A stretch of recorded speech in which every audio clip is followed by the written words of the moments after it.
दोस्तों ये कहानी नहीं है, ये एक रियल घटना है जो कि 21 जून 2025 को इटावा के एक दादूपुर गांव में घटना घटी थी। जहां पर दोस्तों एक वीडियो वायरल हो रही थी जिसमें कुछ साधु संतों को कुछ गांव वाले जो है मार रहे हैं, पीट रहे हैं, उनके सर के बालों को मुंडन करके उनकी चोटी को काट रहे हैं। साथ में किसी महिला का जो पेशाब है उनके ऊपर छिड़काव किया जा रहा है। आखिर दोस्तों ये वीडियो तूल पकड़ती है और इस बारे में जब जानकारी इकट्ठा की जाती है तो कुछ रहस्यमय चौंकाने वाले जो है जानकारी इकट्ठा होती है। तो दोस्तों ये दो लोगों की कहानी है जिसमें रेणु त्रिपाठी और जयप्रकाश त्रिपाठी दो कपल होते हैं, इटावा गांव के दादापुर गांव के रहने वाले। वो फिलहाल में हरिद्वार रहते हैं अपने पैतृक गांव को छोड़कर। तो दोस्तों इनके दिमाग में एक चीज़ आती है कि हम अपने गांव से, अपने घर से अलग रहते हैं, तो ऐसे में वहाँ पे भूत का वास हो जाता है। क्योंकि हम हरिद्वार में रहते हैं तो क्यों ना हम एक भव्य कथा आयोजन करते हैं, कथावाचकों को बुलाते हैं और गांव वालों को भी इकट्ठा करते हैं, तो वहाँ पे पूजा पाठ भी हो जाएगी, हमारे घर का शुद्धिकरण भी हो जाएगा और हमारे मन को शांति मिल जाएगी। तो दोनों लोगों की इस बात समझ में आ जाती है। तो हरिद्वार में ही किसी साधु संत के द्वारा ये मिलकर एक कुछ कथावाचकों को ये अपॉइंटमेंट करते हैं कथा करने के लिए। तो दोस्तों उनका नाम होता है मुकुट मणि कुमार यादव और संत कुमार यादव, और उनके साथ में दो सहयोगी भी होते हैं जो ढोलक बजाते हैं, वो नेत्रहीन होते हैं, और जो साथ वाले होते हैं जो मंजीरा वंजीरा का काम करते हैं वो भी कोई अलग, मतलब टोटल 4 लोग थे। गांव में पहुंचते हैं तो गांव में भी खुशी की लहर होती है कि काफ़ी दिनों बाद जो है गांव में सत्संग होने वाला था, कथा होने वाली थी। ऐसे में वो आए हुए साधु संतों का पूजा पाठ विधि विधान तरीके से उनके पैर छूते हैं, पैर धोते हैं, उनका खाने पीने का प्रबंध करते हैं। तो कुल मिलाकर हर्षोल्लास का गाँव में दादोपुर में माहौल था। तो दोस्तों धीरे धीरे जब सारा काम होना शुरू हो जाता है, कथा होनी शुरू हो जाती है, तो रात के 10 से 11 बजे का समय था। दोस्तों मुकुट कुमार यादव अपने कमरे में लेटे हुए थे कूलर के वहाँ में, गर्मी का दिन था क्योंकि 21 जून की बात है, 7-8 दिन पहले की बात है। तो ऐसे में जो रेणु त्रिपाठी होते हैं, जो मकान मालिकिन होती है, वो उनके कमरे में एंट्री करती है।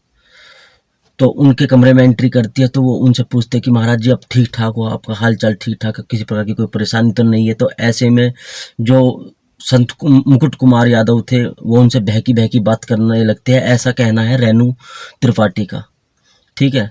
तो उसी के ऊपर वहाँ पे कहानी में बाउंडर उठ जाता है, पूरे गांव वाले इकट्ठा हो जाते हैं और उन लोगों की पिटाई शुरू कर देते हैं, उनके मुंडन कर देते हैं। और क्या कहते हैं, उसका पेशाब जो है, औरत होती है रेणु त्रिपाठी, उसका पेशाब उनके ऊपर छिड़काव किया जाता है। अब दोस्तों यहाँ पे कहानी में एक ट्विस्ट आता है कि ऐसी क्या वजह थी कि रात के 10 से 11 बजे के करीब उनको कमरे में, रेणु त्रिपाठी को कमरे में जाने की जरूरत क्यों पड़ी, जबकि उनको पता था एक पराया मर्द लेटा हुआ है, एक साधु संत ही सही, एक पराया आदमी लेटा हुआ है। तो रात, ये कहना उनकी पत्नी का भी है, मुकुट कुमार मणि जो है यादव है, उनकी पत्नी का मीडिया से यही कहना था कि आखिर उसको जरूरत क्या पड़ी कि रात के 10-11 बजे के करीब उनके कमरे में जाने की। और बात भी सच है दोस्तों। तो इस कहानी में लोच यही नज़र आ रहा है कि ये कुछ न कुछ इसमें झोल है, इनको फंसाया जा रहा है। अब क्यों फंसाया जा रहा है मैं आपको अब वो विस्तार से आपको बताने की कोशिश करूंगा, आप समझदार होंगे तो आप समझ जाएंगे। तो दोस्तों जैसा कि आपको पता है इटावा का जो दादोपुर गांव है वो पूरा का पूरा ब्राह्मणों का गांव है। तो ऐसे में जब उस गांव में कुछ कथावाचक आते हैं, वो होते हैं यादव, लेकिन उन लोगों को पता नहीं था पूरे दिन कथा चलती है, ठीक है, पूरे दिन कथा चलती है। शाम का समय होता है जब खाने पीने का समय होता है, कुछ लोगों को उनकी कथा कहने की शैली और खाने पीने की शैली से एहसास होता है कि ये कथावाचक जो है ब्राह्मण तो है नहीं, ये किसी और जाति के। तो उनसे वो उनकी जाति पूछते हैं। ऐसे में शुरू में मुकुट कुमार यादव जो थे उन्होंने बोला कि साधु संतों की कोई जाति नहीं होती, वो जो बात बिल्कुल ठीक भी है। उन्होंने कहा नहीं, आपको अपनी जाति बतानी होगी, भाई जाति बताओ, आपकी जाति क्या है। उन्होंने कहा भाई हमारी जाति यादव है और हम पिछले 15 साल से कथा कर रहे हैं और ठीक ठाक तरीके चल रहा है। इतना सुनते ही उनका दिमाग खराब हो जाता है क्योंकि अब ये आत्मसम्मान की चोट थी। एक पंडित ने कुछ यादवों के पैर छुए और उनकी पूजा पाठ की, उनका मान सम्मान किया, जबकि उल्टा पंडितों के छू जाते तो इनकी नाक कट गई थी इटावा गांव के दादोपुर वालों की। दोस्तों ये घटना जो घटी थी असली जो है ये जातिवाद का मामला है।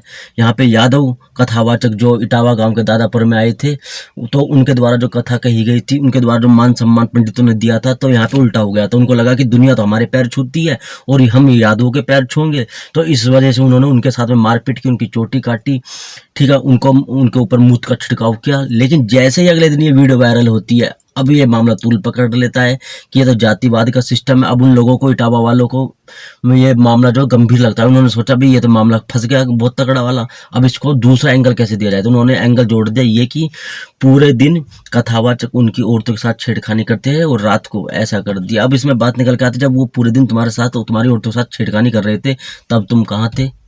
रात को ही 10-11 बजे के करीब क्यों ये घटना का तुम इंतजार कर रहे थे कि तुम्हारे पत्नी के साथ में रात में 10-11 बजे करीब ये हो? तो दोस्तों ये पूरी की पूरी कहानी जो है यही निकल के आती है कि ये जातिवाद की पूरी कहानी थी। पंडितों को हजम नहीं हुआ था कि आखिर यादव कैसे हमारे गांव में, पंडितों के गांव में ही आकर कथा कर सकते हैं, हमसे अपने पैर छुआ सकते हैं, जबकि हमारी तो दुनिया पैर छूती है।